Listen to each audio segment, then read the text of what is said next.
దేవుని భక్తుడిగా చెప్తున్నా, ఇది జరగకుండా 4 ట్యాంకర్స్ కూడా ఉపయోగించకపోయి ఉంటే నేను చాలా సంతోషపడేవాడిని.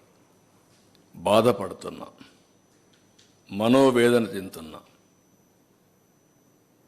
వెంకటేశ్వర స్వామి కలియుగ దేవుడికి ఎలాంటి అపచారం ఆ గీ అయితే వాడారు, ఎక్కడ వాడారు అనేది ఇంకొక విషయం. గీ అయితే వాడారు, ఆ గీలో ఉందా అంటే నెక్స్ట్ వచ్చిన గీలో ఉంది. Same continuation. ఎందుకు ఇది రిజెక్ట్ చేశారు కదా అని మాట్లాడుతున్నారు. రిజెక్ట్ చేశారు. ఎందుకు రిజెక్ట్ చేశారు? అంత మునుపంతా కూడా యాక్సెప్ట్ చేశారు, వాడేశారు. ఇది ఎన్డీడీబీకి పంపించారు కాబట్టి, అక్రిడిషన్ పంపించి టెస్ట్కి పంపించారు కాబట్టి, టెస్ట్లో ప్రూవ్ అయింది కాబట్టి రిజెక్ట్ చేశారు. ఇంత మునుపు చేయలేదా అంటే చేయలేదు. అడల్టరేషన్ టెస్ట్లే లేవు అక్కడ.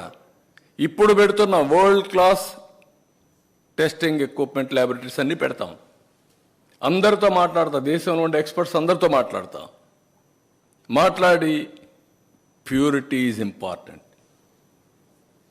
శాంక్టిటీ ఈజ్ ఇంపార్టెంట్, పవిత్రత. ఆ పవిత్రత కోసం ఏమేం చర్యలు తీసుకోవాలో చెక్స్ అండ్ బ్యాలెన్స్ అన్నీ పెడతాం. ఎలాంటి అపవిత్రమైన కార్యక్రమం వెంకటేశ్వర స్వామి సన్నిధిలో జరగకుండా, వారి ఆర్గనైజేషన్లో జరగకుండా కాపాడే బాధ్యత ట్రస్టీగా మనందరి బాధ్యత.